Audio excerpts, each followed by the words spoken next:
ఇచ్చిండు నీకు? చీరలు రైకలు అన్ని ఇచ్చిండు. మరి ఈయన ఫ్రీ బస్ ఇస్తుండు ఒక్క బీర్ బస్ ఇచ్చిండు. గ్యాస్ కి 5 రూపాయలు ఇచ్చిండు. గ్యాస్ లో కూడా 500 ఇస్తుండు కదా, ఏడిచ్చిండు. ఇయ్యలేదా? ఒక్క రూపాయి కూడా అన్నవాళ్ళే. మనకి ఏం కావాలి అసలు ప్రభుత్వం నుంచి? బస్సులు ఇంతవరకు ఒక్క ఆర్టీసీ కానీ ఇంకొక బస్సు ఉన్నదా? బస్సులు లేవంటావు. మరి ఇప్పుడు ఆయన బెటర్ అంటావా ఈయన బెటర్ అంటావా? రేవంత్ రెడ్డి బెటర్? రాడు మళ్ళీ తాపకొస్తే నా చెవపోయి 2500 ఇస్తాడంట కదా, తీసుకో. అలా వచ్చినాయి బ్యాంకులు వేసి సంచిలో పెట్టుకొని వస్తానా. ఇవే సంచిలా. రైతు రుణమాఫీ కూడా చేసిండు కదా, చేయలేదా? రైతు రుణమాఫీ, ఉచిత కరెంటు. 100 రూపాయల కరెంటు అందరు మాఫీ చేయొచ్చు. నేను కూడా మాఫీ చేయొచ్చు. నువ్వు కూడా మాఫీ చేసావు? మరి కేసీఆర్ అవన్నీ ఏం చేయలేడు కదా? అన్ని చేసిండు ఆయన. అన్ని కళ్యాణ లక్ష్మి ఇచ్చిండు, పింఛన్లు ఇచ్చిండు, గుడ్డలు గులాబోళ్ళకి అందరికి మంచిగా చేసిండు. రోళ్ళు, తాంబర్ రోళ్ళు, పితంబరాలు, పట్టు చీరలు ఆయనే. ఎవరు? రేవంత్ రెడ్డి పట్టు చీర ఇచ్చిండా నీకు? సరే. ప్రస్తుతం తెలంగాణలో రేవంత్ రెడ్డి పరిపాలనా విధానం మీకు ఎలా అనిపిస్తుంది? ఏ విధానం అమ్మా, మా సొంటలకు పింఛన్లు ఇస్తున్నాడు, ఏనే లేదు. అంటే ఉచిత బస్సు గానీ, ఉచిత కరెంట్? ఉచిత అయితే బస్సు ఒక్కటే ఉంది. ఇంకా గ్యాస్ క్లియర్ కాలేదు. ఇది అదేంటి భర్త లేని వాళ్ళకి పింఛన్లు శాంక్షన్ కాలేదు ఇంకా. అంటే ఇప్పుడు ఆయన చెప్పాడు కదా, ఒకవేళ రాకపోతే అప్లికేషన్స్ పెడితే వస్తున్నాయి అని. మీరు అప్లికేషన్ ఏమైనా ప్రయత్నాలు చేశారా? చేసినామమ్మ, రాలేదు. ఆయన రాలేదు. ఓకే. అయితే ఇప్పుడు ఇంటింటికి వచ్చి సర్వేలు అనేవి చేస్తున్నారు కదా, సర్వేలో మీకు దాని వల్ల ఉపయోగం ఉందంటారా లేదంటారా? సర్వే అయితే కరెక్టే కదమ్మా, సర్వే చేస్తున్నారు. అందులో పర్సనల్ ఇష్యూస్ తీసుకుంటున్నారు అని అంటున్నారు కదా, మరి పర్సనల్ విషయాలని సేకరించడం అనేది ఎంత వరకు కరెక్ట్ అంటారు? పర్సనల్ అంటే బ్యాంక్ బుక్ కానీ, ఆధార్ కార్డ్ డీటెయిల్స్ కానీ, ఇంకా కొన్ని డీటెయిల్స్ తీసుకుంటున్నారు కదా, సో అవి కరెక్టే అంటారా? కరెక్టే కదా, తీసుకోవాలి కదా, అవి తీసుకుంటేనే కదా అన్ని తెలుస్తుంది. అయితే ఇప్పుడు రేవంత్ రెడ్డి ప్రభుత్వం మీరు ఇప్పుడు సంవత్సరం నుంచి చూస్తున్నారు, అంతకు ముందు 10 ఏళ్ల పరిపాలన కేసీఆర్ చూసారు. ఆయనకి ఈయనకి తేడా అంటే అసలు ఏం చెప్తారు మీరు? ఏం చెప్తాము, మా సొంటోళ్ళకైతే పింఛన్ల కోసమే ప్రాబ్లము. అవి వస్తలేవు కదా, కొత్తగా శాంక్షన్ చేసి ఇస్తా అన్నాడు, అవి వస్తనే లేవు. మళ్ళీ ఒకటి మరి రెంటున్న వాళ్ళకి ఇప్పుడు కరెంటు ఉచితం లేదు, ఆ ఓనర్ చేసుకొని ఇస్తాడు, చేసుకున్నా క్యాన్సిల్ చేస్తాడు.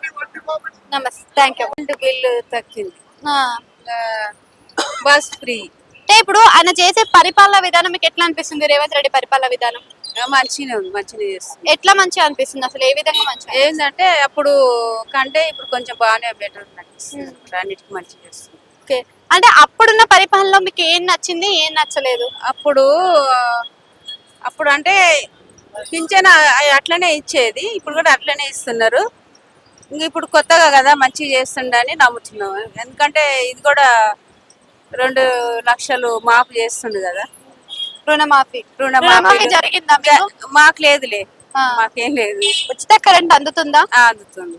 ఓకే. అంటే ఉచిత కరెంట్ కొంతమందికి అందుతుంది, అందరికి అందట్లేదని అనిపిస్తుంది కదా, మీరేమంటున్నారు?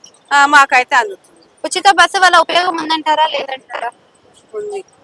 ఇప్పుడు ఇంటింటికి వచ్చి సర్వేలు చేస్తుండు కదా, మరి ఆ సర్వేలో పర్సనల్ డీటెయిల్స్ తీసుకుంటున్నారు, బ్యాంక్ బుక్లు, ఇంకా పొలం అవి ఇవి తీసుకుంటున్నారు అని అంటారు కదా. అది రైతు బంధు పడతలేదండి, మాకు కూడా పడలేదు. ఓకే. రైతు బంధు పడతలేదు. కేసీఆర్ ది 10 ఏళ్ల పరిపాలన చూసిండ్రు కదా, ఆయనది మంచిగా ఉందా, ఈయనది మంచిగా ఉందా అంటే ఏమనిపిస్తుంది? ఈయనదే మంచి. ప్రస్తుతం రేవంత్ రెడ్డి పరిపాలన విధానం మీకు ఎట్లా అనిపిస్తుంది? ఫెయిల్. ఎందుకు ఫెయిల్? మనకు ఆయనకు పబ్లిక్ గెలిచింది, ఏ పని మీద గెలిపియాలా ఆ పని వర్క్ చేస్తారా ఆయన. సో ఇప్పుడు ఆయన పని చేస్తలేడు అని అంటున్నారు కదా, 6 గ్యారెంటీలు ఇచ్చాడు, కొత్తగా తీసుకొచ్చి ఇంటికి సర్వేలు అనేవి తీసుకొచ్చాడు, మరి వీటి వల్ల ఉపయోగం లేదంటారా? ఇప్పుడు మీరు చూస్తున్నారు కదా మేడం, అంతా ఏమేమైతుంది ఏమైతలేదు మీరు అన్ని తెలుసు. అంటే మాకు తెలిసిన, ఇప్పుడు నా ఒపీనియన్ వేరే ఉంటదండి, ఇప్పుడు నాకు నచ్చొచ్చు, మీకు నచ్చకపోవచ్చు, మీ ఒపీనియన్ అనేది తెలియాలి కదా మాకు. ఇప్పుడు నేను ఒక్కరిని చెప్పే అవసరం లేదు, మీరు మీడియా అన్ని టీవీ మీద చూపిస్తున్నారు, ఏమేమవుతుంది. ఒక మంచి క్యాండిడేట్ అని కాంగ్రెస్ గవర్నమెంట్కి వచ్చింది, కానీ ఆ వర్క్ అయితలేదు, పబ్లిక్ గురించి వర్క్ అయితలేదు. కానీ ఇప్పుడు 1 year అయింది, చూడాలా ఇంకా 4 years ఏమవుతుంది చూడాలా. అప్పుడు కేసీఆర్ 10 ఏళ్ల పరిపాలన చూసారు, ఈయన సంవత్సరం పరిపాలన చూస్తున్నారు, ఆయనకి ఈయనకి తేడా అంటే ఏం చెప్తారు అసలు మీరు? ఇప్పుడు కొత్త ప్లేయర్ కొంచెం ఆడాలా, ఆడి కూడా. కేసీఆర్ అంటే కొంచెం పాత కిలాడి, ఈయన కొత్తది చూడాలా ఎట్లా అంటే చూస్తాం. ప్రతిసారి కూడా కొత్త పెళ్లి కూతురు వచ్చింది ఇప్పుడే ఇంటికి వచ్చినట్టు సర్ది పెట్టుకుంటది అని అనే ఒక మాటను తీసుకొస్తున్నాడు కదా రేవంత్ రెడ్డి. సో ఆ మాట ఎన్ని రోజుల కొత్త పెళ్లి కూతురు అలానే ఉంటది అనుకుంటున్నారు? ఇప్పుడు ఆ సంసారంది వేరేది మేడం, ఈ పాలిటిక్స్ ఇది వేరేది. అంటే ఆయననే చెప్తున్నాడు కదా కొత్తగా వచ్చాను కొత్త పెళ్లి కూతురు లాగా రాష్ట్రాన్ని తీర్చిదిద్దుతాను అని చెప్పి. ఇప్పుడు ఆయనే బాధ్యత, ఆయన ఎట్లా చేస్తున్నాడో అది ఆయనకే తెలుసు. ఆ పబ్లిక్ మైండ్ లో ఏముంది, ఎట్లా ఆయన గెలిపించినారు, ఆయన కొంచెం ఎరక కావాలా, అది మెయిన్ ఇంపార్టెంట్. మీరు కేసీఆర్ మాట్లాడుతున్నారు, కేసీఆర్ అంటే ఒక పాత రాజ్యాంగం ఆయనకి తెలుసు తెలంగాణ జనాలకి ఎట్లా నడిపియాలా, ఆయనకు కొంచెం టాలెంట్ ఉంది. ఈయనకి ఉంది టాలెంట్, కొంచెం కొత్త ప్లేయర్ ఛాన్స్ ఇవ్వాలని. అయితే ఇప్పుడు ఫైనల్ గా అడిగేది ఏంటంటే రేవంత్ రెడ్డి బెస్టా కేసీఆర్ బెస్టా అంటే ఏం చెప్తారు? ఇప్పుడు నా ఒపీనియన్ టు ఈ తెలంగాణ జనాలకి నాతోని కేసీఆర్ బెస్ట్. సార్ నమస్తే సార్. నమస్తే సార్. తెలంగాణలో రేవంత్ రెడ్డి గారి పరిపాలన ఎలా ఉంది? తెలంగాణలో కాంగ్రెస్ గవర్నమెంట్ మంచి లేదండి. రైతులకు రైతు బంధు ఇస్తా అని ఇంతవరకు ఇస్తలేడు. సార్ 2 లక్షల రుణమాఫీ 2 లక్షల రుణమాఫీ కూడా అది చాలా మందికి చేయలేదండి. కొంతమందికి అయింది, అందరికి కాలేదు. వాస్తవానికి రైతులు కూలీలు పాపం చాలా మంది ఇబ్బంది పడుతున్నారు. ఈ గవర్నమెంట్ తో చాలా ఇబ్బంది పడుతుందండి. 1 year అయినా కూడా ఇంతవరకు ఏం మంచి జరగలేదు. ప్లస్ ఇంకోటి రైతులు ఒకటి, ఈ ఉద్యోగస్తులు కూడా ఇబ్బంది పడుతుంది. వాళ్ళకు ప్లస్ పింఛన్లు కూడా సరిగా వస్తలేవండి, వృద్ధాప్య పింఛన్లు. చాలా గవర్నమెంట్ చాలా సంవత్సరం అయినా కూడా వాళ్ళు మాటలకే ఉన్నాయి కానీ మాటల పరిమితం చేస్తున్నారు కానీ చేతలు అయితే చూపిస్తలేరు ఇప్పటి వరకు. ప్రజలు మాత్రం ఇప్పటికిప్పటి తిరస్కరిస్తారండి. ఇప్పటికిప్పటి ఎలక్షన్లు వచ్చినా కూడా ఇమీడియట్ గా తిరస్కరిస్తారండి ఈ గవర్నమెంట్. సార్ హైడ్రా గురించి మీ అభిప్రాయం ఏంటి? రైతులు అంటే చాలా కాంగ్రెస్ గవర్నమెంట్ వస్తే ఎంతో చేస్తానని ఎదురు చూసిందండి రైతులు, కానీ ఏం చేయలేదండి. హైడ్రా ఉంది కదా సార్, దాని గురించి మీ అభిప్రాయం ఏంటి? హైడ్రా ఓకే అండి, అది దానికి మేము సపోర్ట్ అండి. ఎందుకంటే అది మంచి చేస్తుండే హైడ్రా. కాకపోతే ఇక పేదవాళ్ళని మాత్రం ఇల్లు ఇమ్మీడియట్ గా నోటీస్ ఇవ్వలేకుండా ఇల్లు కూలగొట్టుకున్నట, వాళ్ళకి కొంచెం బాధాకరం.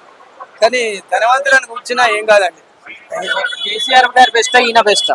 కేసీఆర్ అండి పాపం, ఎందుకంటే 10 years చాలా చేసిండు, ఎంతో చేసిండు. ప్రజలు ఏదో అనుకున్నారు, ఆయన కన్నా ఎక్కువ ఆయన చేస్తాడు అనుకున్నారు కానీ నేను చేయలేదండి. ప్రస్తుతం తెలంగాణలో రేవంత్ రెడ్డి పరిపాలన విధానం మీకు ఎట్లా అనిపిస్తుంది? నాకైతే మంచిగా అనిపిస్తలేదు బేట. ఎందుకు మంచిగా అనిపిస్తలే? ఫ్రీ బస్ పెట్టిండు, తక్కువ ఉన్నది. ఇప్పుడు నేను వచ్చి 1 hour అవుతుంది, బస్సులే లేవు. అంటే ఇప్పుడు మనకి రేవంత్ రెడ్డి ప్రభుత్వంలో ఫ్రీ బస్సులు అయినా ఫ్రీ పథకాలైనా ఇస్తున్నాడు కానీ కేసీఆర్ ప్రభుత్వం ఇవన్నీ ఏం లేవు కదా మరి మీకు. లేకున్నా బాగుండేది ఫ్రీ బస్సెస్, అప్పుడే బాగుండే, ఇప్పుడు ఏం బాగలేదు. ఓకే, అయితే ఆయనకి ఈయనకి తేడా అంటే ఏం చెప్తారు మీరు అసలు? తేడా అంటే ఏం చెప్తామమ్మా, ఇంకొన్ని రోజులు పోతే చెప్తాం. 5 years కంప్లీట్ అయితే గానీ అప్పుడు తెలుస్తుంది. 1 year లో చూస్తున్నారు. ఇప్పుడు ఈయన హైడ్రా అనే ఒక సిస్టమ్ ని కూడా తీసుకొచ్చింది కదా, దాని వల్ల ఉపయోగం ఉందంటారా లేదంటారా హైదరాబాద్ లో? ఇల్లు కూలగొట్టడం కరెక్టేనా? ఏమో ఇప్పుడు హైదరాబాద్ లో ఇల్లు కూలగొడుతున్నాడు కదమ్మా, అది కరెక్టేనా?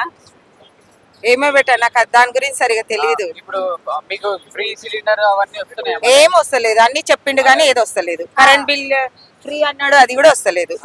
2500 ఇస్తా అన్నాడు, మరి ఇస్తున్నాడా? అది కూడా ఇస్తలేడు. మరి డెవలప్మెంట్ ఏమైనా జరుగుతుంది అంటారా? ఉద్యోగాలు మాకైతే ఏం అనిపిస్తలేదు. ఇక్కడ కేసీఆర్ ప్రభుత్వం మంచిగా ఉంది అయితే. అప్పుడే బాగుంది. అంటే ఇప్పుడు ఉచిత బస్సులు పెట్టడం వల్ల డ్రైవర్లు కండక్టర్లు ఎక్కువ మాట్లాడుతున్నారు, తిడుతున్నారు అంటున్నారు. మీకు అట్లాంటి ఎక్స్పీరియన్స్ అయిందా? ఈ మేము చేసే లేడీస్ వలన వాళ్ళకు ఇబ్బంది కలుగుతుంది. ఫ్రీ బస్ పెట్టి ఎట్లా ఏమైనా ఉందా చెప్పండి. మీరే బస్సు సంఖ్యలు అదే కరెక్టే కదా. Thank you.